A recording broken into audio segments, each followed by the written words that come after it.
Doctor Mizanur Rahman Azhari, তো তিনি বাংলাদেশে এসেছেন।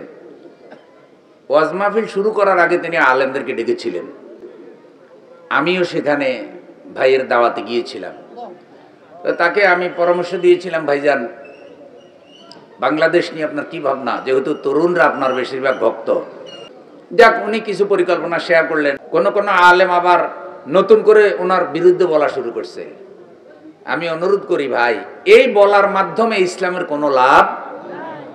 উনি খুব কোমল মানুষ, কোমল নরম দিলের মানুষ, কিন্তু সাম্প্রতিক দুইটা মাহফিলে তার তেমন কোনো ভুল ত্রুটি দেখা যায় না। আলহামদুলিল্লাহ, আল্লাহ যেন তার উসিলায় দেশে কোরআনের একটা জোয়ার তৈরি করে দেয়। এখন আহলে হাদিসের একটা সম্মেলন হতে যাচ্ছিল আপনার সিলেটে, সেটাও নাকি আবার কিছু আলেমরা বিরোধিতা করে বন্ধ করে দিয়েছে। আমরা বলতে চাই, এই মুহূর্তে এইসব বিরোধিতা করার সময় নয়। তো সমাজ খারাপ হয়ে যাচ্ছে, রাষ্ট্র খারাপ হয়ে যাচ্ছে। এখন খারাপ মানুষগুলো সমাজের নেতা হয়ে যাচ্ছে, দুর্নীতিবাজগুলো সমাজের কর্তা হয়ে যাচ্ছে, ভালো মানুষগুলো লজ্জা শরমে চুপ হয়ে গেছে, ইজ্জত রাখা যায় না সত্য কথা বললে। এরকম একটা বিভীষিকাময় অবস্থা সমাজ রাষ্ট্রে দেখা যাচ্ছে। তো এই অবস্থায় শুধু হাউতাস করলে হবে না, বরং ভালো মানুষগুলোকে ঐক্যবদ্ধভাবে ওই যে মরা গরু তথা চরিত্রহীন লোকের নেতৃত্ব খতম করে ভালো মানুষের নেতৃত্ব প্রতিষ্ঠিত করার জন্য কাজ করা লাগবে। এই দায়িত্বটা আল্লাহ এখানে দিছে। এই আয়াতের আলোকে অল্প কথা বলবো, কারণ 11টা বেজে যাচ্ছে সামনে। আপনারাও কষ্ট করে এসেছেন, আমি ঢাকা থেকে এসেছি সেই জোহরের সময় রওনা দিয়ে।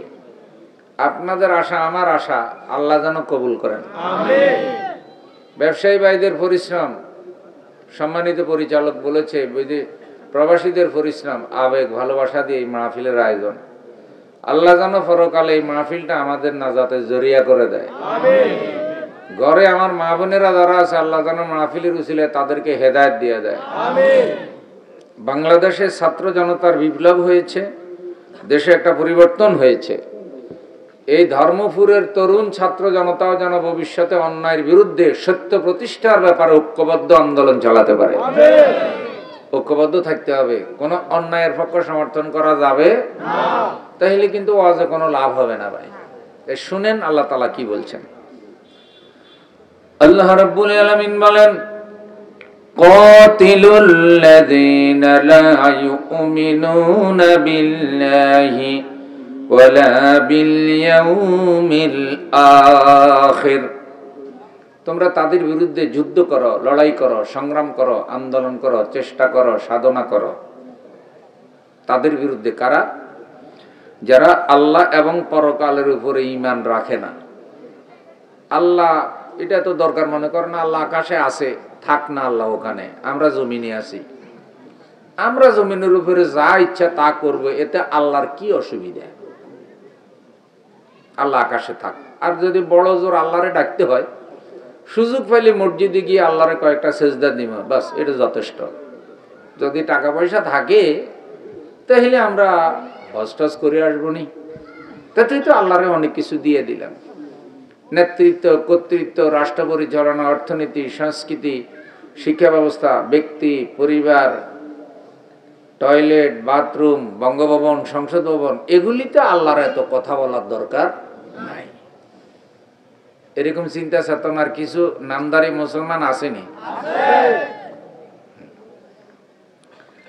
এদের যদি আল্লাহর উপর ঈমান থাকতো, পরকালকে যদি তারা বিশ্বাস করত, তাহলে এইরকম চরিত্র তারা ধারণ করত না। তাদের গঠনতন্ত্র, তাদের দল, তাদের চিন্তা চেতনার সাথে কোরআনের কোনো সম্পর্ক নাই। আল্লাহ রাব্বুল আলামিন বলছে, যারা আখিরাত স্বীকার করে না, পরকাল স্বীকার করে না, আল্লাহর উপর ঈমান আনে না, তোমরা তাদের বিরুদ্ধে সংগ্রাম করো, লড়াই করো। আদর্শের সংগ্রাম, দাওয়াতের সংগ্রাম, শিক্ষার সংগ্রাম, দিন কায়েমের সংগ্রাম, ইসলাম বিজয়ী করার সংগ্রাম।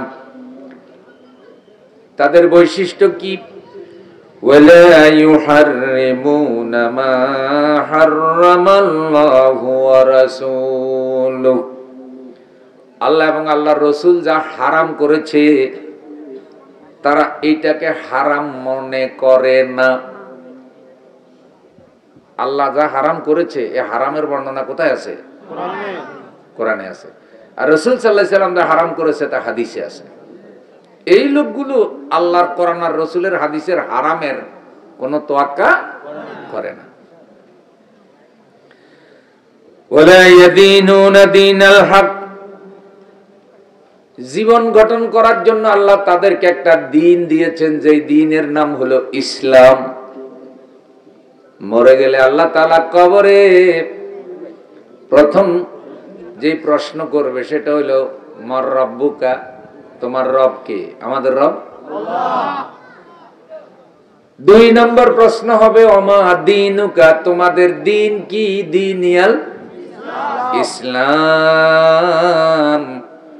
ওয়ালা ইয়াদিনুনা দীনাল হক, এরা আল্লাহর দেওয়া ইসলামকে হক দিন মনে করে না, দ্বীনের অনুসরণ করে না, ইসলাম মানে না। আল্লাহ বলছে এই লোকগুলোর আদর্শ চরিত্র, এদের আন্দোলন, এদের সংগঠন, এদের প্রচেষ্টার বিরুদ্ধে ঈমানদারেরা তোমরা আন্দোলন করো। ঘুমাইতেছেন নাকি? নারায়ে তাকবীর। এটা না করলে এ সমাজ ঠিক হবে না। রাসূল সাল্লাল্লাহু আলাইহি সাল্লামের দিকে তাকান, যখন আল্লাহ তাআলা প্রকাশ্য তাকে দাওয়াত দেওয়ার জন্য নির্দেশ দিলেন, দয়ার নবী, মায়ার নবী সাফা পাহাড়ে গিয়ে উঠলেন। গিয়ে লাঠির মাথায় একটা গামছা বাঁধলেন অথবা একটা লাল কাপড় বাঁধলেন, ওইটা ঘুরালেন। কোন মানুষ ওই সময় বিপদে পড়লে সাহায্যের জন্য এভাবে মানুষদেরকে ডাকতো।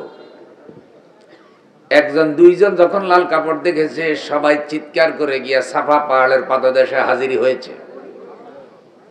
যে গিয়ে দেখলো যে আল্লাহর রাসূল পাহাড়ের উপরে, মুহাম্মদ সাল্লাল্লাহু।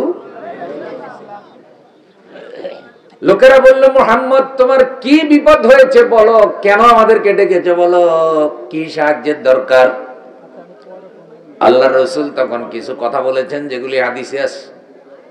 আমি পাহাড়ের উপরে আছি, তোমরা পাহাড়ের নিচে আছো। তোমরা যেহেতু পাহাড়ের এই দিকে আছো, বিপরীত দিকে কি আছে তোমরা দেখো না, আমি দেখি, কারণ আমি পাহাড়ের। আমি যদি তোমাদেরকে বলি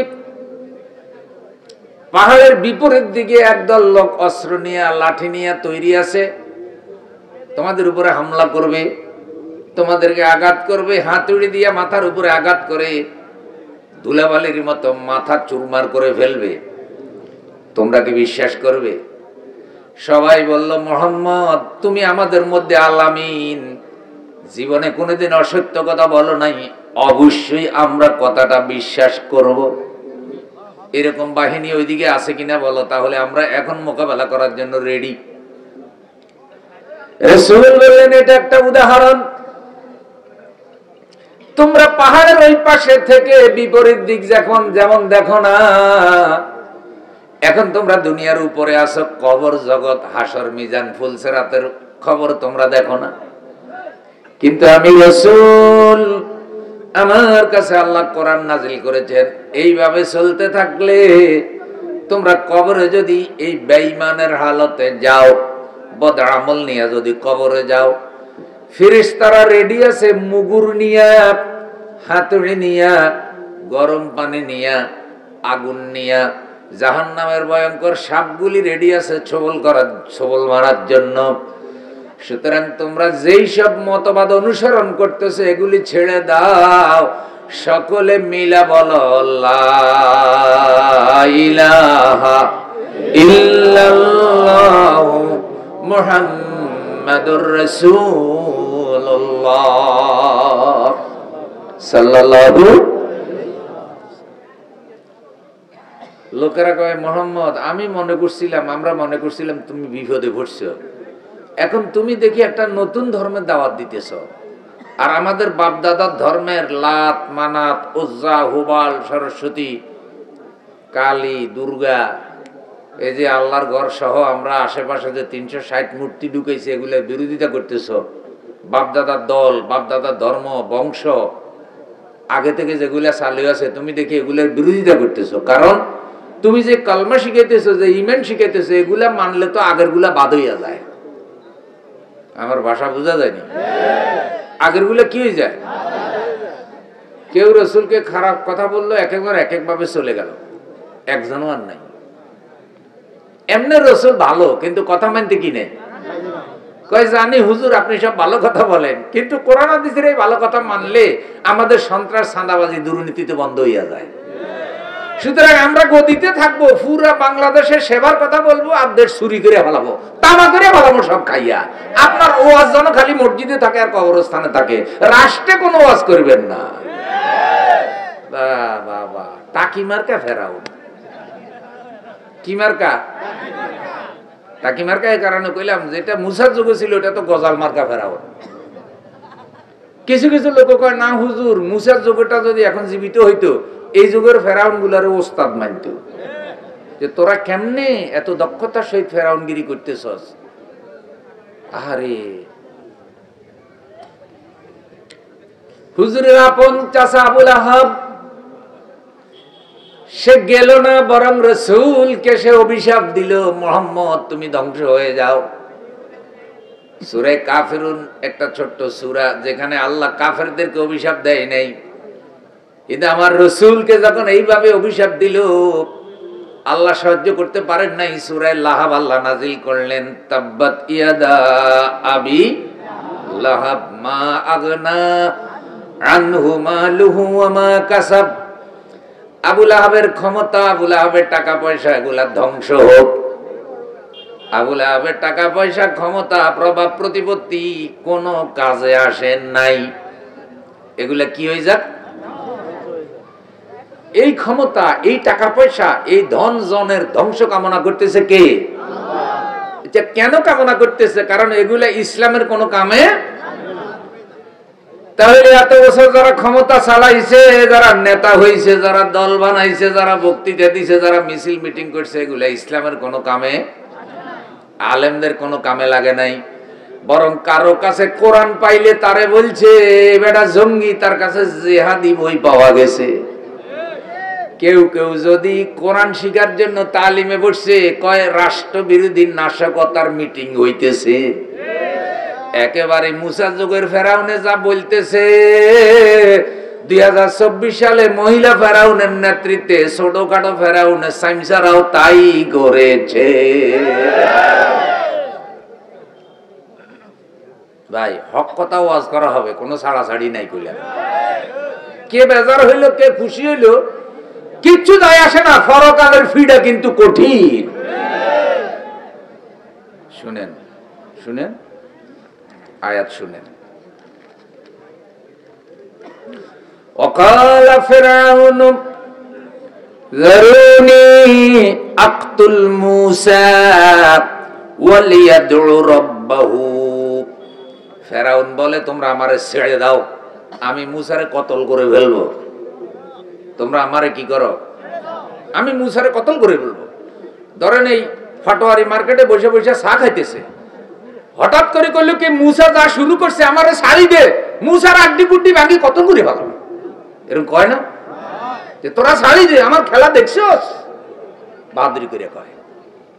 তো ফেরাউন তার এইভাবে মন্ত্রী পরিষদ সভাসদ নিয়ে বসছে, বৈশা বলতেছে জারুনি আক্তুল মুসা, আমারে ছেড়ে দাও আর বাধা দিও না, আমি কিন্তু মুসাকে মেরেই ফেলবো। ওয়ালিয়াদু রাব্বাহু, মুসা তার রবরে ডাকুক এবং তার আল্লাহরে ডাইকে দেখুক যে আমি ফেরাউনের ফাকড়া থেকে মুসার খোদা তারে বাঁচাইতে পারে কিনা। কিও ধর্মপুর, মাশাআল্লাহ আপনাদের কত সুন্দর নাম, কি ফুর। আল্লাহ না করো যদি কাফের ফুর হইতো, আর যদি নাস্তিক পুর হইতো। মাশাআল্লাহ, আল্লাহ ধর্মের জন্য কবুল করুক। ভাই নামের মধ্যে একটা ফজিলত বরকত আছে না ভাই? এমন এমন বেকায়দার নামও আছে যেসব নাম মুখে আনা যায় না, কোয়া যায় না। কইলে আপনারা কইবেন কি হুজুর কি কয় বলে, আশ্চর্য কথা, হুজুর এটা কইলো কেন? এমন এমন এলাকায় মাহফিল করতে গেছে, হায় হায়। তো যাই হোক ওইসব নাম বলা যায় না। তাইলে আপনাদের নামটা অনেক সুন্দর, ধর্মপুর। আমাদের ধর্ম কি? আল্লাহ যেন ইসলামের পথে আমাদেরকে কবুল করে। আপনাদের ইসলামপুর আল্লাহ যেন ইসলামের জন্য কবুল করে। তো বলতেছি কি, ওয়ালিয়াদু রাব্বাহু, মুসা তার খোদারে ডাকুক, আমি কিন্তু মুসারে মেরেই গেলাম। লোকেরা বলছে, খোদা হুজুর মুসারে কেন মারবেন, মুসার অপরাধ কি? এখন সে বলতেছে, ইন্নী আখাফু আন ইউবাদদিলা দীনাকুম, আমি ভয় পাচ্ছি মুসা তোমাদের রাষ্ট্রের আইন বদলাইয়া দেবে। আমি তোমাদেরকে আমার গোলাম বানাইছি, মুসা তোমাদেরকে মুসার খোদার গোলাম বানাবে। আমি আমার আইনে মিশর শাসন করি, মুসার খোদা থেকে মুসা কিতাব নিয়ে আসছে, সেই কিতাব দিয়ে মিশর চালাতে চায়। এখন আপনারা বলতে পারেন, মুসা যুগের ফেরাউন তো জীবিত নাই। যদি জীবিত না থাকে, ফেরাউনের খলিফা, ফেরাউনের বন্ধু, ফেরাউনের সাইমসা তো আছে। যদি না থাকে, আল্লামা সাইদির মতো একজন আলেম আল্লাহর কোরআনের আইন প্রতিষ্ঠার ওয়াজ করার কারণে 15টা বছর জেলখানায় ছিল, তারপরে তারা তাকে ইনজেকশন দিয়ে মেরে ফেলেছে।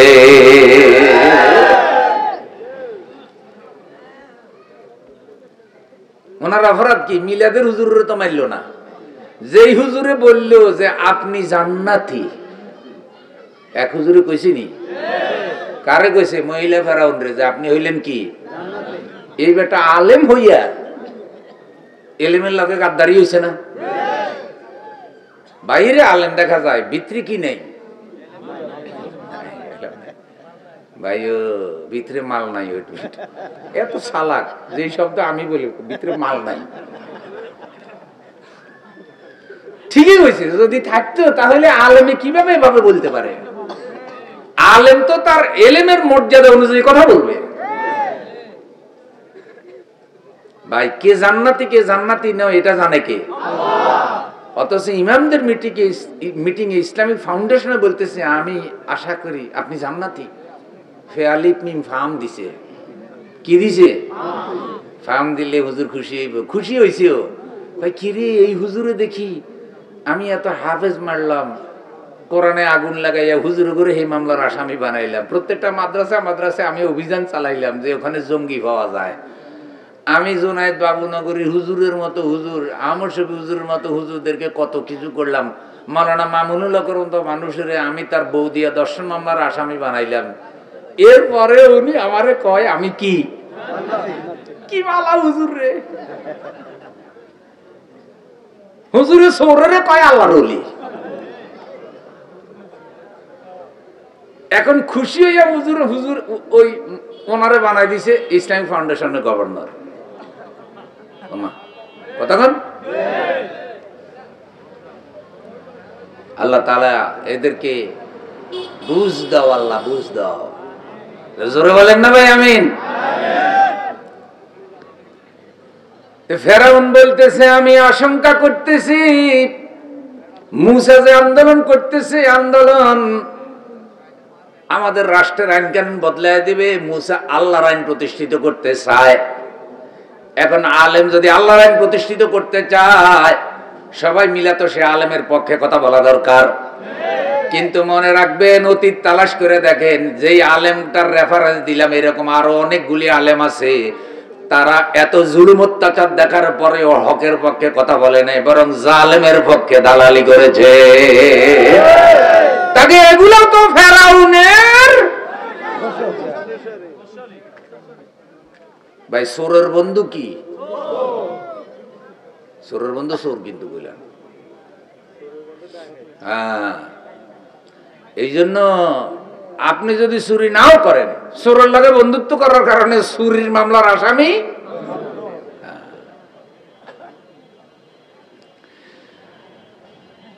এখন আপনি লক্ষ্য করেন, ফেরাউন বলে কি, মুসারে মেরে ফেলবো। মুসা মিশরে আইন বদলায় দিতে চায়। ইন্নী আখাফু আন ইউবাদদিলা দীনাকুম, মুসা তোমাদের দিন বদলায় দিবে। এখানে দিন মানে রাষ্ট্রীয় আইন কানুন, এখানে দিন মানে সমাজ ব্যবস্থা। তাহলে আল্লাহ জিজ্ঞাসা করবেন, ওমা দীনুকা, কবরে এই দিনের মধ্যে এই তাৎপর্যটাও আছে। ও মুসলমান, ও কবরওয়ালা, তুমি মসজিদে আল্লাহরে সিজদা করছো, কিন্তু রাষ্ট্রে কার আইন চালাইছো? অর্থনীতি কি অনুযায়ী চালাইছো, বিচার ব্যবস্থা কি অনুযায়ী চালাইছো, শিক্ষা ব্যবস্থা কি অনুযায়ী চালাইছো। মসজিদে প্রথম কাতারে নামাজ পড়ে টাকার বান্ডিল খাইয়া দরবার করে, বান্ডিলের কাছে বেচা যায় এমন হাজি দরবারিও আছে না? না, ঘুষখোর হাজি। কি হাজি? সব হাজি না, খবরদার। বেশিরভাগ হাজি আল্লাহ তাআলা তাদেরকে সম্মানিত করেছেন। যারা আল্লাহর ঘরে গেছে, ইহরামের কাপড় পরছে, তারা সম্মানিত না? সম্মানিত। যেই মুখের মধ্যে লাব্বাইক লাব্বাইক বলছে, যেই মুখের মধ্যে জমজমের পানি উঠছে, খেজুর উঠছে, যেই ফ্যাটের মধ্যে জমজমের পানি ঢুকছে, সেই ফ্যাটের মধ্যে ঘুষের টাকা ঢুকে উচিত নেই। তো বান্ডেলে তো বেচা হয়ে যায় দেখি আজই।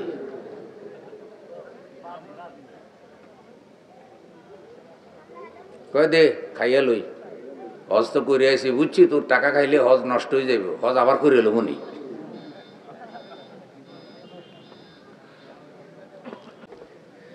প্রিয় ভাইয়েরা, তাইলে আপনি লক্ষ্য করেন, মসজিদে নামাজ পড়ে, বাহিরে আল্লাহর আইনের বিরোধিতা করে, ওয়াজ মাহফিলে হক কথার বিরোধিতা করে, এমন মানুষ আসেনি?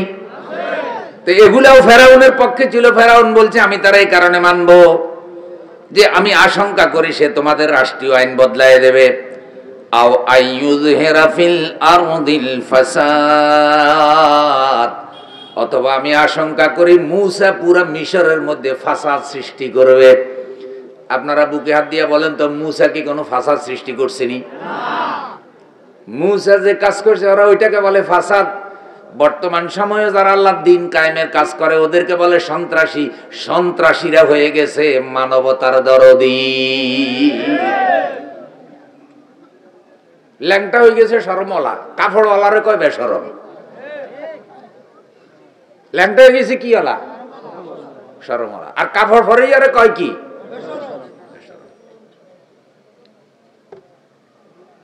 যারা সমাজ থেকে সন্ত্রাস দূর করতে চায়, অন্যায় দূর করতে চায়, অবিচার দূর করতে চায়, পুরা গ্রামটার ন্যায় নীতি ইনসাফ দিয়ে আলোকিত করতে চায়, বাজার ঘাট, পরিবার, সমাজ কোথাও যেন বেইনসাফি না থাকে, তালিম তাজকিয়ার কাজ করে, দাওয়াত দেয়, মানুষকে দিন প্রতিষ্ঠার জন্য ঐক্যবদ্ধ করে, এদেরকে বলতেছে সন্ত্রাসী। আর সারাদিন চাঁদাবাজি করে, সন্ত্রাস করে, দুর্নীতি করে, দেশের টাকা বিদেশে চুরি করে, রডের বদলে বাঁশ দেয়, হাতে হয়েছে দেশের সেবক, দেশ প্রেমিক। হাতের প্রেমিক ঠেলা দেখছিনি?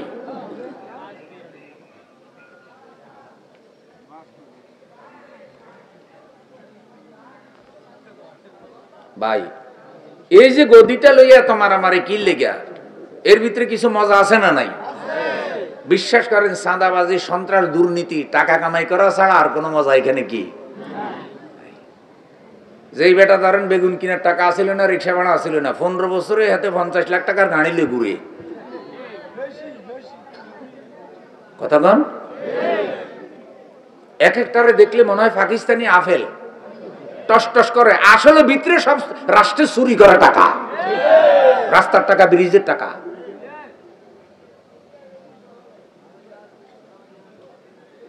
এরা তো চাইবো না যে দেশে ভালো মানুষ ক্ষমতায় আসুক। ভাই, অফিসে যদি একটা ঘুষখোর অফিসার থাকে আর যদি একটা সৎ কেরানি আসে, তো কেরানি আর ঘুষখোর অফিসারের ঝগড়া লাগেনি? কারণ ঘুষখোর অফিসারে চায় যে কেরানিটাও ঘুষওয়ালা হোক, তাহলে ঘুষ খাইতে কি হবে? সিস্টেম মতো ঘুষ আইসে বলবো পকেটে। এখন অফিসার যদি দেখে যে কেরানি ভরে গেছে, আল্লাহ, শুরু হয়েছে ভারত পাকিস্তান যুদ্ধ।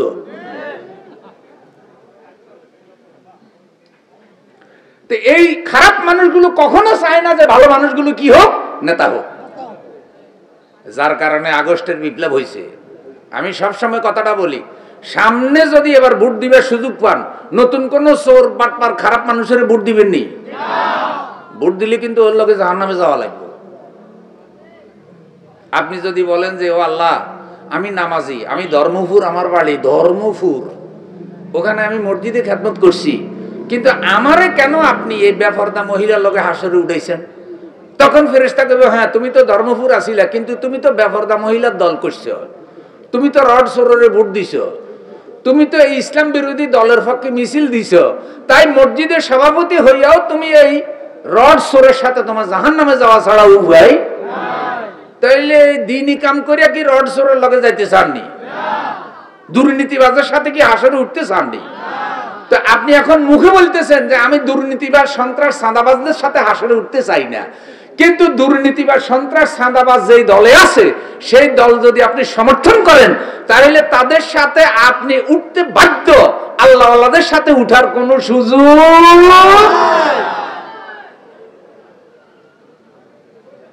বয়ান কোনো বেশি তিতা লাগেনি কেন? তিতা মিটার কোনো ব্যাপার না, বহুত ঠান্ডা ওয়াজ করে দেখছি, কোনো ওয়াজও ধরে না। ফাপ যখন এখন মারাত্মক হয়ে গেছে ওয়াজও চলবো ডাইরেক্ট। আগে না ক্রিকেট খেলা ছিল টেস্ট, এখন টি20 বার হয়েছে খালি ফিডও। তো এখন ওয়াজও চলবে সেরকম, আধা ঘন্টা 40 মিনিট কথা বলে হক কথা বলা হবে। বলেন নারায়ে তাকবীর। সব মতবাদের দিন শেষ, আল কোরআনের বাংলাদেশ। আল্লাহর কোরআন প্রতিষ্ঠার জন্য তরুণ ছাত্র সমাজকে ঐক্যবদ্ধ হতে হবে। অন্যায় অবিচার দূর করে সমাজকে পবিত্র করা লাগবে। নারায়ে তাকবীর। নতুন কোন ফেরাউনের নেতৃত্ব আমরা বলার দায়িত্ব বলে যাই। এরপরে যদি জনগণ আবার ফেরাউনের চায় তাইলে এমনও হইতে পারে একটা 15 বছর হয়ে গেছে আর একটা 100 বছরও যাইতো না, আল্লাহকে ফিডা, কারণ পাবলিকে খারাপ হয়ে গেছে।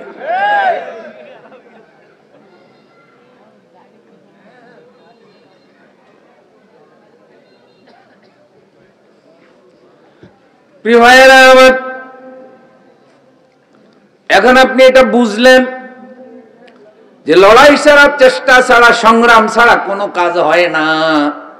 তাহলে আমাদেরকে রাসূল সাল্লাল্লাহু আলাইহি সাল্লামের মতো দিনটা বিজয়ী করার, দিনটা কায়েম করার জন্য চেষ্টা করার দরকার আছে না নাই? আল্লাহর রাসূল যখন এই চেষ্টাটা করলেন, একটু এদিকে তাকান। সমাজের প্রভাবশালীরা রাসূলের বিরোধিতা করেছে। আল্লাহর রাসূল বলেছে অধিকাংশ প্রভাবশালী মানুষগুলো আমার বিরোধিতা করেছে, অধিকাংশ দুর্বলরা সবার আগে আমার উপর ঈমান আনছে। অধিকাংশ বুড়া মানুষ, আবু জেহেল, আবু লাহাব, উতবা, সাহেবা, এগুলা বুড়া, ওরা বিরোধিতা করেছে, তরুণেরা আমার উপর ঈমান এনেছে। অধিকাংশ ধনী মানুষগুলো ইসলামের বিরোধিতা করেছে, গরিব মানুষগুলো আগে ঈমানদার হয়েছে। এখনো দেখেন যারা ইসলামের বিরোধিতা করে এদের মধ্যে বহু টাকাওয়ালা আছে না নাই? বিশাল বিশাল টাকার মালিক, বৈধ অবৈধ চতুর্দিকে শুধু টাকা আর পুরা সাটকিল কিনা ফেলাইতে পারব, আছে না এরকম? আরে কি সাটকিল, পুরা রামগন্ধ সহ সোনাইমণি সব কিনে ফেলাইব, তারপরেও লোভ লালসা শেষ। একটা মানুষের কত টাকা লাগে বলেন? যারা দুর্নীতি করে দেশের টাকা বিদেশে পাচার করছে, এগুলা কি অভাবের চোর না স্বভাবের চোর? সবার স্বভাব, এগুলার অভাব না তো। অভাবে তো হলে লাউ চোর, কদু চোর, এত অভাবে চুরি করে। গরু চোরা, গরু চোরার বেশি পড়ালেখাও নাই, এগুলা সব শিক্ষিত ডিগ্রিওয়ালা চোর, চরিত্র খারাপ। 2 সেক্টর ব্যাংক অ্যাকাউন্ট চাইয়া দেখেন, শত শত কোটি টাকা আরো চুরি করে।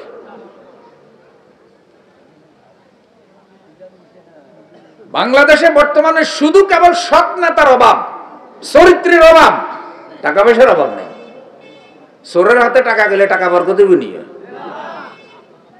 মুরব্বীরা দেখবেন ভালো ফেফে গাছ যদি ধরে, ফেফে ধরলে ওটার মধ্যে কালো কাপড় লাগাই দেয়। কি কারণে?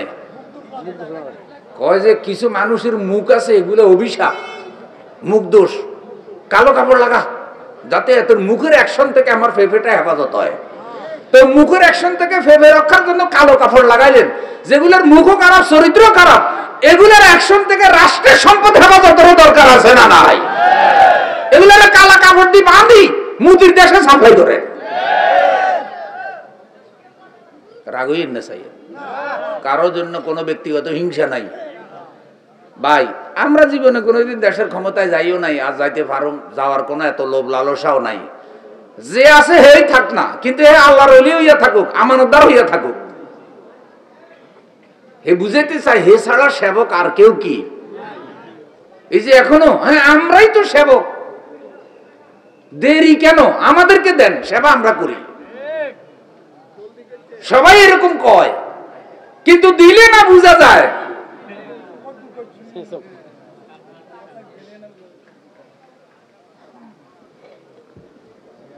আসেন, আল্লাহ বলছে এদের বিরুদ্ধে লড়াই করো, সংগ্রাম করো। এরা আল্লাহ দেওয়া হালাল হারামে সীমা রেখা মানে না। আপনারা বুকে আদি কন্ত সুদ কি? ধর্মপুরে সুদ আসেনি? সুদ কি সব হিন্দুরা খায় না মুসলমানও খায়? টাটকা নামাজি সুদি। নামাজি সুদি কি? আমার ডাইন ফাঁসে বসছে, আমারে হেবার বিষয় দিছে এরা সুদ। আমারা যে সুদ বিষয় দিছে কি জন্য দিছে আমি জানি না। আমি তো সুদের উপর কড়া হওয়া শুরু করছি। পরে দেখি যে মঞ্চের মধ্যে আস্তে আস্তে খালি 2 জন আছে, আর 10-12 জন সব নামিয়ে গেছে।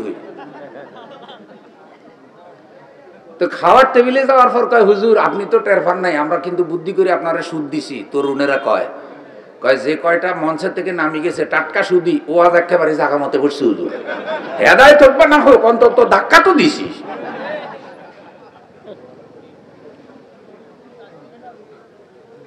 বিশ্বাস করেন, আমার ডান দিকে বসছে, আমি মনে করছি বুঝি সে খুব আল্লাহর ওলি কোন হুজুর মানুষ। কয় টাটকা সুদি, 20 লাখ টাকা এখনো মাঠে আছে ওর সুদে।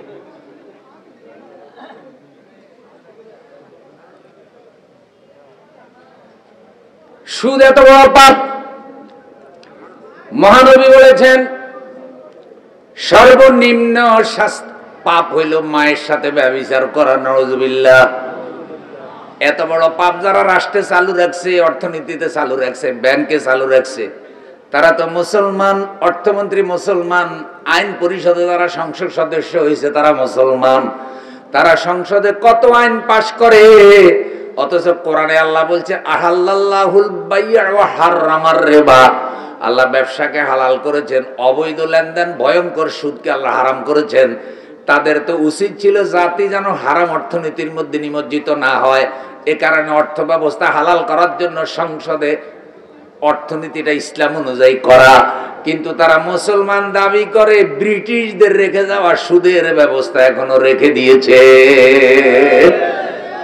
তাইলে এবার বলেন এই ব্যবস্থা কি থাকবে না পরিবর্তন করা লাগবে? তো পরিবর্তন কি এমনি এমনি হবে না চেষ্টা লাগবে? আচ্ছা ভাই, আপনার পেটে ক্ষুধা লাগছে, এখন এই যে ক্ষুধা লাগলে কি খানা কি এমনি এমনি ঢুকবে না খানার চেষ্টা লাগবে?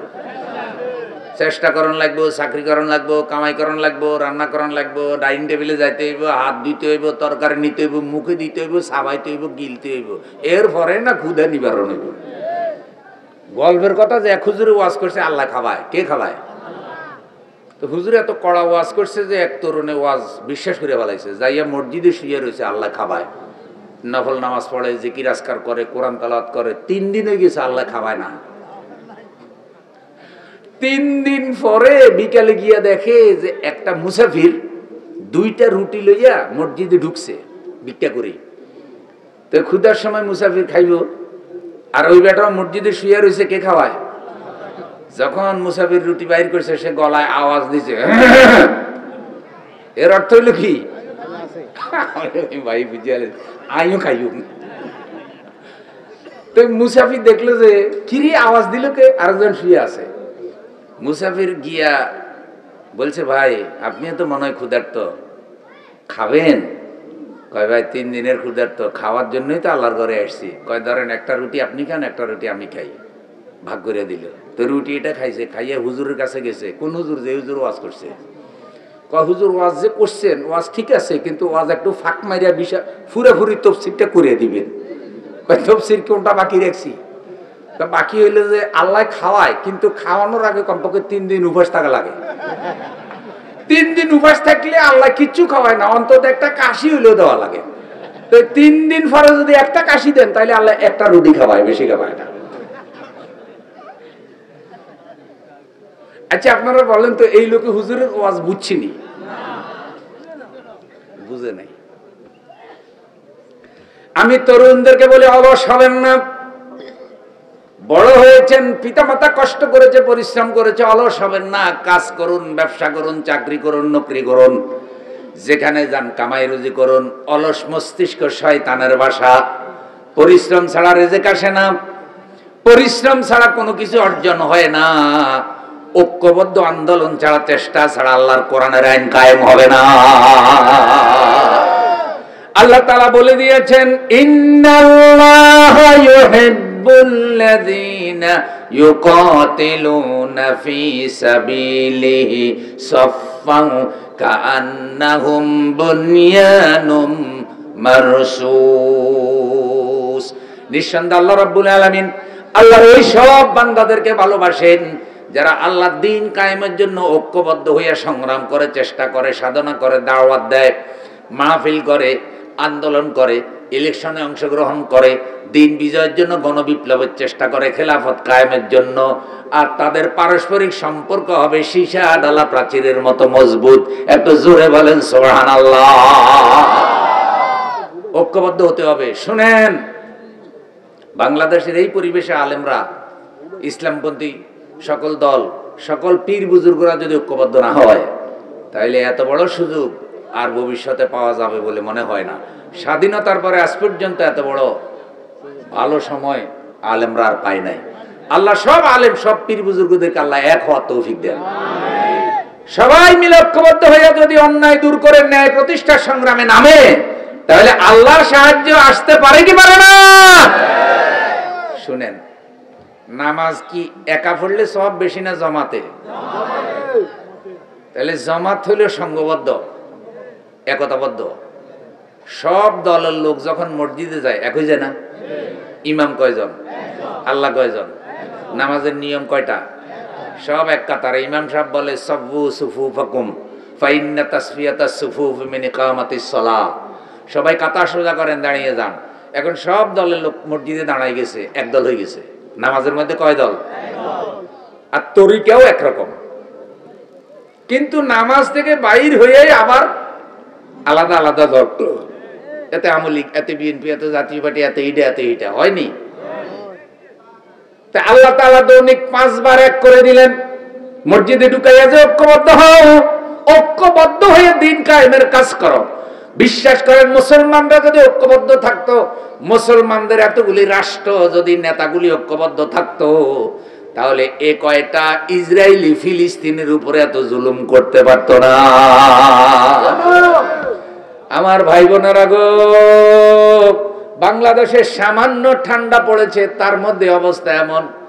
ফিলিস্তিনে তাদের বাড়ি নাই, ঘর নাই, পেটে খাবার নাই, মরুভূমির ভিতরে তারা তাঁবু তৈরি করেছে। সেখানে এখন স্নো পড়তেছে, সরাসরি স্নো পড়তেছে, একেবারে মাইনাস চলতেছে। ডিপ ফ্রিজে যে পরিমাণ ঠান্ডা, তার থেকে ভয়ঙ্কর ঠান্ডা ওখানে পড়তেছে। কিছু কিছু ভিডিও যখন ইউটিউবে অনলাইনে এসেছে, এগুলা দেখলে কলিজা কেঁপে উঠে। সন্তানকে মা বাবা জড়াইয়া ধরছে ল্যাপ দিয়া, ল্যাপের উপরে তুষার পড়তেছে, বন্ধু স্নো পড়তেছে। মায়ের গায়ে পাতলা কাপড়, বাবার গায়ে পাতলা কাপড়, সেই দিকে খেয়াল নাই। কারণ মা বাবা তাদের কলিজার থেকেও বেশি ভালোবাসে তাদের সন্তানদেরকে। হাজার হাজার ফিলিস্তিনের রক্ত ঝরলো। ও আমার বন্ধু, যেই মসজিদে আকসা থেকে আল্লাহর রাসূল মেরাজ করলেন, সেই মসজিদে আকসা আজকে ইসরায়েলরা দখল করলো, অপমান করলো। মসজিদে আকসার চতুর্দিকে প্রায় 4,500 পয়গাম্বরের কবর রয়েছে। হাজার হাজার পয়গাম্বর আল্লাহ ফিলিস্তিনে প্রেরণ করেছেন। ফিলিস্তিন হলো মুসলিম বিশ্বের সবচাইতে বড় শিক্ষিত দেশ, যাদের ঘরে ঘরে হাফেজে কোরআন, ঘরে ঘরে ইঞ্জিনিয়ার, ঘরে ঘরে ডাক্তার, ডাক্তার হাফেজ, ইঞ্জিনিয়ার হাফেজ, অর্থনীতিবিদ হাফেজ, এইভাবে বড় উন্নত শিক্ষিত ফিলিস্তিনে রয়েছে। সেই জমিন বোমা মেরে মানুষ হত্যা করে শেষ করে দিল। অথচ প্রায় 60টার মতো রয়েছে মুসলিম রাষ্ট্র, রয়েছে তাদের সেনাবাহিনী, রয়েছে তাদের বড় বড় নেতা, কিন্তু লাভ নাই রে, লাভ নাই। আমাদের দেশের মতো মুনাফিক শাসক যদি আরব বিশ্বে থাকে, মুসলিম বিশ্বের শাসনের ক্ষমতায় থাকে, ওরা ফেরাউনের চাইতেও খারাপ হয়। এইরকম নেতা দিয়া কোনো কাজ হয় না। মুসলিম বিশ্বের শাসকগুলো তাদের ক্ষমতা ঠিক রাখার জন্য, ফেরাউন যেভাবে জুলুম করছে মুসার বাহিনীর উপরে, তারাও কিন্তু তাদের গতি রক্ষার জন্য জুলুম করে কি করে না? আগে আসছিল 5 বছর, পরে 15 বছর, মোট 20 বছর থাকার পরেও 80-র কাছাকাছি বয়স, তারপরেও কইতেছি কি আরো মারো। প্রায় 2000-এর মতো তরুণ মেরে ফেলছে। যারা তার নাতির বয়সী, যারা তার হয়তো ছেলের বয়সী, মেয়ের ঘরে ছেলের ঘরের নাতির বয়সী, এইসব তরুণদেরকে খালি মারো মারো। আর যাদের হাতে অস্ত্র তারা এত বিবেক বর্জিত মানুষ যে একজন নির্দেশ দিচ্ছে আর সরাসরি নিরীহ ছাত্র জনতার উপরে গুলি করে। এরকম দৃশ্য দেখছেন না? আরে ভাই, মানুষ যদি একটা গরু বা একটা ছাগল বা একটা বকরিকেও লাঠি দিয়ে পিটে দেয়, একটা কুকুরকে যদি লাঠি দিয়ে আঘাত দেয়, কুকুর যখন চিৎকার করে কান্না আরম্ভ করে, আরেকটা বাড়ি দেয় না, দিলের মধ্যে একটা মায়া তৈরি হয়, এরা অবুঝ প্রাণী, তারে মারলাম। আর এরা একটার উপরে একটা, একটার উপরে একটা মারতে মারতে গরু ছাগলকে তারা হার মানাইছে। কেন? শুধু একজন ক্ষমতা লোভীর ক্ষমতা ঠিক রাখার জন্য। তো যারা ক্ষমতার লোভে আলেম মারে, হাফেজ মারে, ইসলামিক দলগুলো ধ্বংস করে, যারা ক্ষমতার লোভে আপন ভাইকে মেরে ফেলে, আরব বিশ্বের সে কত বছর থেকে সেখানে স্বৈরাচার সাম্রাজ্যবাদ প্রতিষ্ঠিত সেই রাজতন্ত্র, তো তারা আবার ফিলিস্তিনের জুলুমের বিরুদ্ধে কেমনে কথা বলবে? কারণ তারা নিজেরাই তো নিজের দেশে এক একটা বড় ইসরায়েল হয়ে বসে আছে। ভাই, যে বেটা বোতল খায়, মদ খায়, এতে বিড়ি খায়, এর নিষেধ করতে পারবে না, এতে তো মদ খায়। তো যেখানে নিজেরাই জালেম হয়ে বসে আছে সেখানে আরো জুলুমের বিরোধিতা করবে কেমনে? আল্লাহর কাছে দোয়া করি, আল্লাহ প্রত্যেকটা মুসলিম রাষ্ট্রের প্রেসিডেন্টকে আল্লাহ তুমি দিলে একটা দয়া দাও, অথবা কোরআনওয়ালা, ইসলামের প্রতি দরদি, দ্বীনের প্রতি দরদিওয়ালাদেরকে আল্লাহ মুসলিম রাষ্ট্রের নেতা বানাও, যাতে সবাই ঐক্যবদ্ধ হইয়া সারা পৃথিবীতে এই ফিলিস্তিন রাষ্ট্রটার মর্যাদা যেভাবে ধ্বংস হচ্ছে, আল্লাহ ফিলিস্তিনকে যেন টিকিয়ে রাখতে পারে, স্বাধীন করতে পারে। জোরে বলেন না ভাই আমিন? ফিলিস্তিনের কথা বললাম, কিন্তু আমরা তো নিজের দেশের দিকে খেয়াল করতে হবে। আল্লাহ বলছে কু আনফুসাকুম, তুমি নিজে আগে জাহান্নাম থেকে বাঁচো, তারপরে ছেলে মেয়ে পরিবার পরিজন বাঁচাও। কারণ যে নিজে বাঁচে না সে পরিবার বাঁচাইতে। এই জন্য আমি আমার ভাইদেরকে বলি, ঐক্যবদ্ধ, ভুল ত্রুটি আছে সেগুলি নিয়ে সমালোচনা করব না।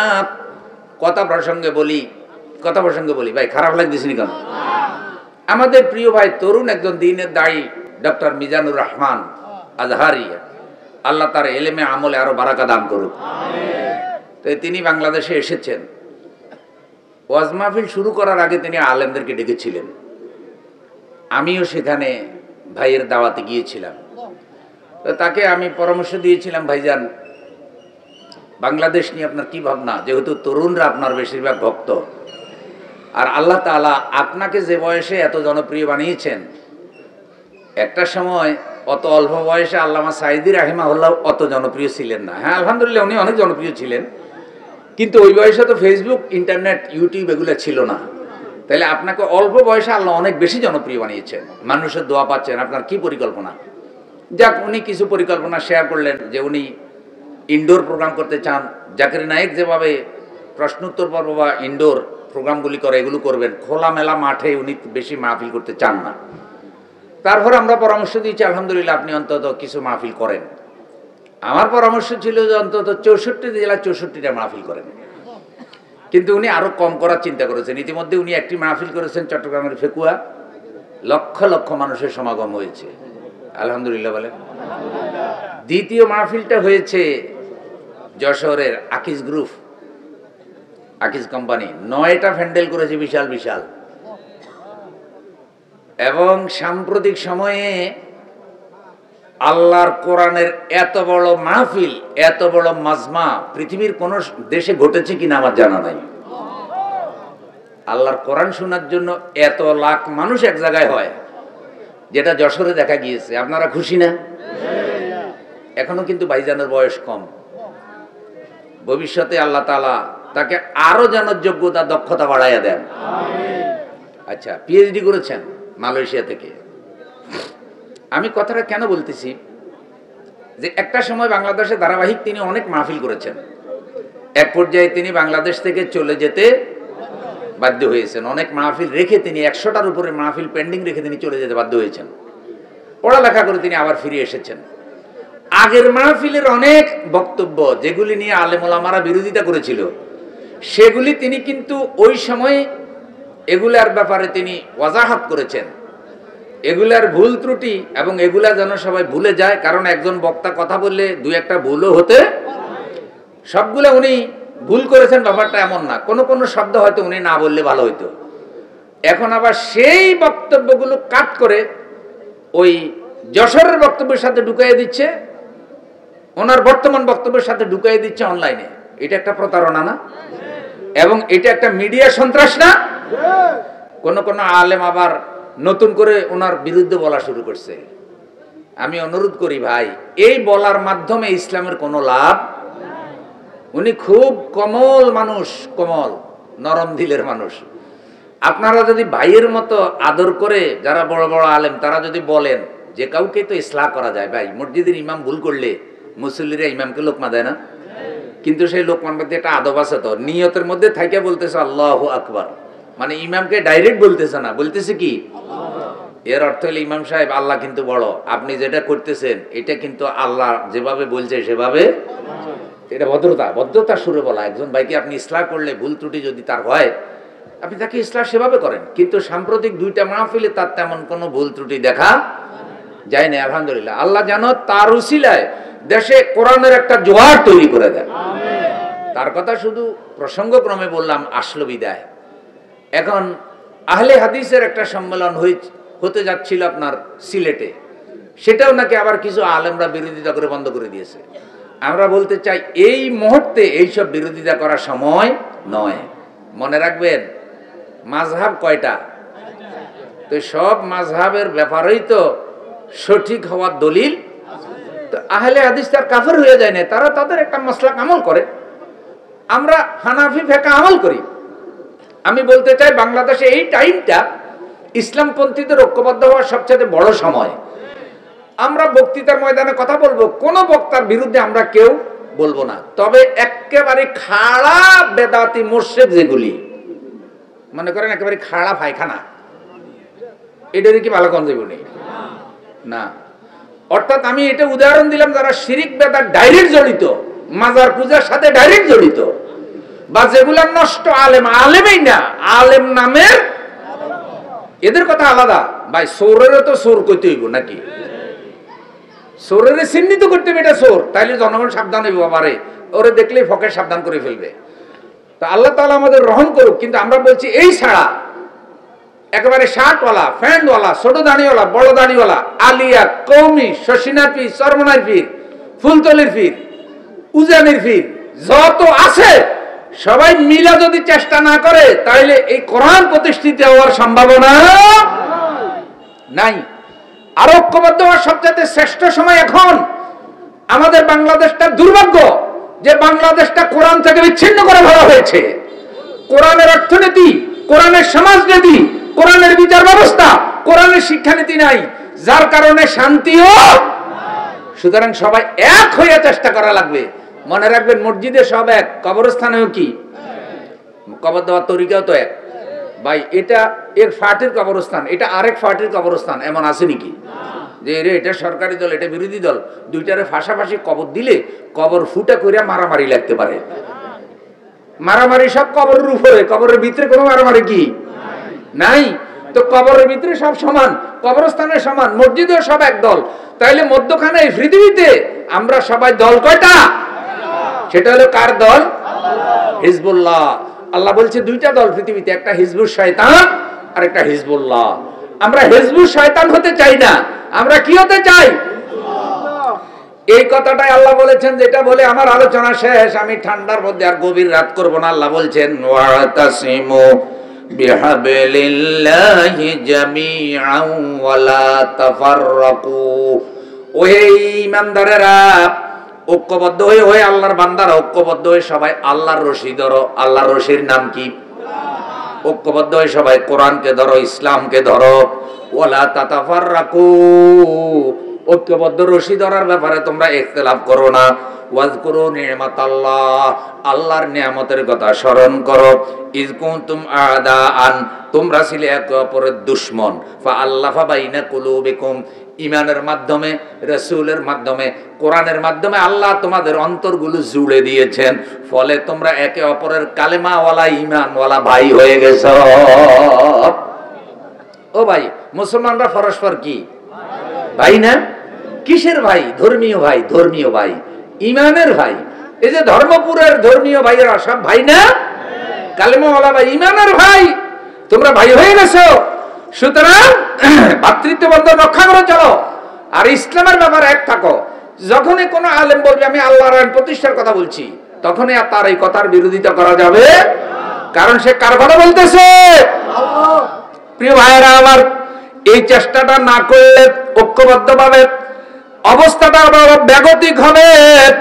খারাপ মানুষ দুনিয়ার ক্ষমতায় চলে আসবে, প্রভাব প্রতিপত্তিতে চলে আসবে, ফলে আমাদের উপরে আবার নতুন বিপদ নেমে আসবে। এই জন্য আল্লাহ তাআলা তার পয়গাম্বরের মাধ্যমে ঐক্যবদ্ধ থাকার তালিম দিয়েছেন। একটা হাদিস না শুনাইলে নয়। তিরমিজি শরীফের হাদিস, হযরত হারিসুল আশআরী রাদিয়াল্লাহু তাআলা আনহু থেকে হাদিসটা বর্ণিত। তিনি বলেন, আমরুকুম বিখামসিন বিল জামাআতি ওয়াল হিজরাতি ওয়াল জিহাদি ফি সাবিলিল্লাহ। হারিস আল আশআরী বলেন, রাসূল সাল্লাল্লাহু আলাইহি সাল্লাম বলেছেন যে আমি তোমাদেরকে নির্দেশ দিচ্ছি 5টি বিষয়ের, যে 5টি বিষয়ের নির্দেশ আল্লাহ আমাকে দিয়েছেন। সেই 5টি বিষয় কি? 1 নাম্বার হলো তোমরা সংঘবদ্ধ থাকবে, ঐক্যবদ্ধ থাকবে। সুবহানাল্লাহ। সব মুসলমান কয় দল? ঐক্যবদ্ধ থাকবে। 2 নাম্বার হলো নেতার আদেশ মন দিয়ে শুনবে। ঐক্যবদ্ধ হইলে একজন নেতা লাগেনি। মসজিদের মধ্যে নেতা কয়জন? উনি রুকুতে গেলে সবাই কি? আচ্ছা, যিনি ইমাম হয়েছে, নেতা হয়েছে, উনি গরিব মানুষ, আর ওনার পিছনে মুসল্লি একটা দাঁড়াইছে, সে জেলার ডিসি। এখন উনি যদি রুকুতে যায়, ডিসি কি করতে হইব? কারণ ডিসির অফিস না, এটা কার ঘর? এখানে ওই নেতারে মানানো লাগবে। তো মসজিদের ইমামকে আমরা যেভাবে মানি, সমাজের রাষ্ট্রে আল্লাহ দিন কায়েম করতে হলে যাদেরকে আমরা নেতা বানাবো, দায়িত্বশীল বানাবো, তাদের আনুগত্যটা আমাদের সেভাবে করতে হবে, বলেছেন মুহাম্মদুর রাসূলুল্লাহ। 3 নাম্বার বলেছেন নেতার আদেশ নিষেধ মানবে। নেতা আদেশ নিষেধ দিবে কি অনুযায়ী? তো কোরআন অনুযায়ী নেতা আদেশ নিষেধ করবে, এটা মানবে। 4 নম্বর হলো আল্লাহর অপছন্দনীয় কাজ বর্জন করবে, যেটা আল্লাহ অপছন্দ করে এটা করবে না। 5 নম্বর হলো আল্লাহর পথে জিহাদ করবে। জিহাদ মানে হলো দিন প্রতিষ্ঠার আন্দোলন। ভাই, এটা জিহাদ একটা ব্যাপক শব্দ, জুহুদুন থেকে এসেছে। দাওয়াতের মাধ্যমে শুরু, কতল কেতালের মাধ্যমে হলো এটা চূড়ান্ত পর্যায়ে হলো কতল কেতাল, যুদ্ধ। আর মধ্যখানে দাওয়াত, বক্তৃতা, আন্দোলন, চেষ্টা, সাধনা, এই সবগুলাই জিহাদের মধ্যে পড়ে। কোনটা ছোট জিহাদ, কোনটা বড় জিহাদ। তা আল্লাহ রাসূল বলছে 5টা নির্দেশ আমি পাইছি, তোমরা এই 5টা থাকবা। এই 5টার মধ্যে 1 নাম্বার হলো ঐক্যবদ্ধ থাকো। তাইলে ঐক্যবদ্ধ থাকার এখন সবচেয়ে বড় সময়। ঐক্যবদ্ধ থাকলে কোরআন ক্ষমতা যাবে, তো সবাই কোরআন মানে। ঐক্যবদ্ধ থাকলে হানাফি ফিকহ বিভিন্ন মাযহাবের মাসালাগুলি তারা ব্যক্তিগতভাবে আমল করবে, কোনো ফিতনা থাকবে না। ঐক্যবদ্ধ থাকলে সবাই হালাল খেতে পারবে। ঐক্যবদ্ধ থাকলে কোরআন কায়েম হলে সুদ থাকবে না, ঘুষ থাকবে না, সমাজে ইনসাফ প্রতিষ্ঠিত হবে, রাষ্ট্রের টাকা চুরি হবে না, দুর্নীতি হবে না, টাকা ফাসার হবে না, রাষ্ট্রের রাস্তাঘাটের উন্নয়ন হবে, মানুষের চরিত্রের উন্নয়ন হবে, ব্যভিচার থাকবে না, অনাচার থাকবে না, অশ্লীলতা থাকবে না, শিক্ষা প্রতিষ্ঠানে দুর্নীতি হবে না, শিক্ষা মন্ত্রণালয়ে দুর্নীতি থাকবে না, প্রশ্নপত্র ফাঁস হবে না, বিচারের নামে অবিচার হবে না, মানুষ খুন হবে না। অর্থাৎ একটা ভালো জান্নাতি পরিবেশ যদি চাই, তাইলে সবাই ঐক্যবদ্ধ হয়ে কোরআন, কোরআন কোন দলীয় কিতাব না, আল্লাহর দেওয়া কিতাবকে বাস্তবায়নের জন্য চেষ্টা করা লাগবে। নারায়ে তাকবীর। প্রিয় ভাইয়েরা আমার, তাই আল্লাহ তাআলা তার রাসূলকে যেই মিশন নিয়ে প্রেরণ করেছেন, সেই মিশনের কথা আল্লাহ তাআলা বলে দিয়েছেন, হুয়াল্লাযী আরসালা রাসূলাহু বিল হুদা ওয়া দীনিল হক লিইয়ুযহিরাহু আলাদ দীন কুল্লিহি ওয়ালাউ কারিহাল মুশরিকুন। কাফিরুন বিভিন্ন ভাবে আছে যে তিনি হলেন আল্লাহ, যিনি তার রাসূলকে প্রেরণ করেছেন, মুহাম্মদ সাল্লাল্লাহু আলাইহি সাল্লামকে প্রেরণ করেছেন কি নিয়ে? দ্বীনে হক সহকারে। তার দায়িত্ব হলো তিনি সকল বাতিল মতবাদের উপরে, বাতিল দ্বীনের উপর ইসলামকে বিজয়ী করে দেবেন। সুবহানাল্লাহ। তাহলে ইসলাম বিজয়ী থাকবে। ইসলাম কি থাকবে? আর যত মতবাদ আছে এগুলো ইসলামের অধীনে থাকবে। ইসলাম বিজয়ী হলে কাফেররাও বাংলাদেশে থাকবে, কিন্তু তারা তাদের ধর্ম মানবে, তাদের ধর্মীয় বিশ্বাস মানবে। কোনো কাফেরের অধিকার নষ্ট হবে না। কাফের তার রাজনীতির অধিকার পাবে, কাফের তার শিক্ষার অধিকার পাবে, কাফের তার ব্যবসার অধিকার পাবে, কাফের পড়ালেখার অধিকার পাবে। কাফের মানে আবার গালি না, অমুসলিমরা এটাকে গালি মনে করে। কাফের মানে অমুসলিম। কাফের মানে কি? তো অমুসলিম তার সব অধিকার পাবে। এটা এই কোরআনে আছে না নাই? অমুসলিমের অধিকারের কথাও আছে। কোরআন তো শুধু মুসলমানের ন্যায় বিচারের কথা বলে না। আজকে সেই কোরআনকে আমরা ধর্মীয় কিতাব বানাইছি, মসজিদে মাদ্রাসায় ঢুকাই রাখছি, খতমে পড়ি, কিন্তু রাষ্ট্রের সবকিছু কোরআন থেকে আলাদা করে ফেলার কারণে শান্তি। এবার আমাদের বুকে হাত দিয়ে বলেন, কিছু মানুষ কোরআনের রাষ্ট্র প্রতিষ্ঠার দিকে দাওয়াত দেয়, এমন আসেনি? তারা কার কথা বলে? তারা কি সন্ত্রাস করেনি, চাঁদাবাজি করেনি, দুর্নীতি করেনি, মসজিদে টাকা মারি খায়নি, রাস্তা টাকা চুরি করেনি? তাইলে তারা যদি আপনাদের বিচারে সঠিক হয়, আল্লাহর আইনের কথা বলে, তাইলে ইমানি দায়িত্ব পড়ে যায় তাদেরকে সাহায্য সহযোগিতা, তাদের সাথে থাকা, তাই না? আমি কিন্তু কোনো দলীয় কথা বলছি না, কার কথা বলছি? আর যদি দলের কথা বলেন তাহলে অবশ্যই হিজবুল্লাহ, অবশ্যই আমরা আল্লাহ দলে থাকতে চাই। আল্লাহ আমাদেরকে কবুল করুক।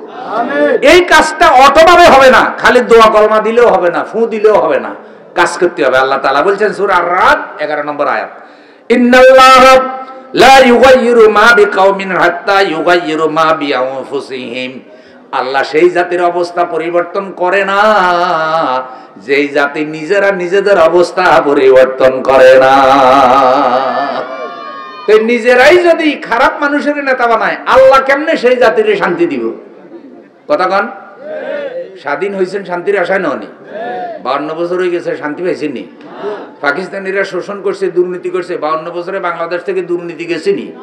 তো 18 লক্ষ কোটি টাকা যারা দুর্নীতি করে বিদেশি নিছে, ওরা তো পাকিস্তানিদের ওস্তাদ, ওরা পাকিস্তানের থেকে বড় হানাদার বাহিনী। এখন ওরা বড় চোর হইয়া ছোট চোরের বিরুদ্ধে এখনো বক্তৃতা দেয়, কিন্তু নিজেরা যে বড় চুরি করতেছে এটা মানুষের বুঝতে দেয়। স্বাধীনতা যুদ্ধের একটা চেতনা হলো ভোট চুরি করা। ও ভাই, 70-এর ইলেকশনে শেখ মুজিবুর রহমান 88% ভোট পাইছে তার দল। দেশের মানুষ যারা ভোট দেয় তারা ক্ষমতা দেওয়া উচিত না? তো পাকিস্তানি গাদ্দার শাসকদের উচিত ছিল শেখ মুজিবের কি দেওয়া, কিন্তু দেয় না, দেয় না। এটা অন্যায় না? যদি দিত তাহলে চিত্রটা কিন্তু ভিন্ন রকম হইতো। কারণ আগে আওয়ামী লীগের রাজনীতি কখনো স্বাধীনতার রাজনীতি ছিল না, ছিল স্বায়ত্ত শাসনের রাজনীতি, 6 দফার রাজনীতি। তারা ছিল আওয়ামী মুসলিম লীগ, তাদের স্লোগান ছিল নারায়ে তাকবীর, কিন্তু নারায়ে তাকবীর বাদ দিয়ে পরে জয় বাংলা নিছে। জয় বাংলা হলো একটা মুশরিকি স্লোগান, এটা ইমানদার দিতে। কাজী ইব্রাহিম সাহেব একটা সুন্দর স্লোগান দিছে এবার, মাওলানা কাজী ইব্রাহিম হাফেজাহুল্লাহ, আল্লাহ তার ইলমে বরকত দান করুক। তিনি একটু আবেগ দিয়ে বলছে, জয় বাংলা দিন শেষ, নারায়ে তাকবীরের বাংলাদেশ। কথা খারাপ বুঝি নাকি?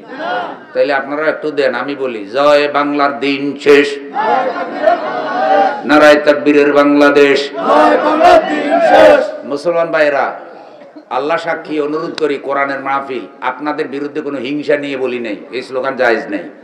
আপনি যদি ধর্ম বিশ্বাস করেন, আপনি যদি ইসলাম অনুযায়ী বাঁচতে চান, জান্নাতে যাইতে চান, আর আমাদেরকে যদি মনে করেন যে এরা ধর্মীয় ব্যক্তি, এদের কথাটা আমাদের শোনা দরকার, তাহলে এটার বিশ্বাস করবেন আমি কোনো রাজনৈতিক হিংসা থেকে এটা বলি নাই, এই স্লোগান জায়েজ নেই। জয় জয় এটা হিন্দুয়ানি শব্দ। আচ্ছা, আরেকটা স্লোগান দিছে কাজী ইব্রাহিম সাহেব, এটা ভালো লাগছে আর কি। 31 ওই যে 24 সাল গেছে, 25 সাল কি? আহারে বোমারে ভাই, আমি মাঝে মধ্যে আফসোস করছি, হ্যাঁ কি লেগে এত ওয়াজ করলাম, ওয়াজের কারণে এবার বোমা আরো বাড়ি গেছে। মনে হয় জানো ওই যে মুরব্বীরা বলে না, কয় পাগলা শাকুল আলিস না, কয় বালাই মনে করছিস, মানে পাগলার যে শাকুল আটতে হবে এটা মনে ছিল না। যখন মুরব্বী মনে করে দিছে পাগলা শাকুল আলিস না, তখন সব পাগলের একসাথে মনে হয়েছে, এখন শাকুল আলাইতে লড়াইতে ভাঙিয়ে ফেলেছে। এবছর এত ওয়াজ হইল, আলেম ওলামারা এত বুঝাইল যে 31 নাইটে আতশবাজি করবেন না, বোমাবাজি করবেন না। মনে হয়েছে যেন ঢাকা শহরে ইসরায়েলি বাহিনী বিমান নিয়ে হামলা করছে। হে তরুণ, হে তরুণ, হে তরুণ তরুণী, এই সংস্কৃতি আমাদের না। আর তরুণ তরুণীরা রাস্তায় খালি ঘুরে কি, আজকে তো 31 নাইট, বয়ফ্রেন্ড গার্লফ্রেন্ড হাবি জাবি ইত্যাদি, নাউজুবিল্লাহ। তো কাজী ইব্রাহিম সাহেব একটা স্লোগান শিখাইছে, বয়ফ্রেন্ড গার্লফ্রেন্ডের দিন শেষ, স্বামী স্ত্রীর বাংলাদেশ।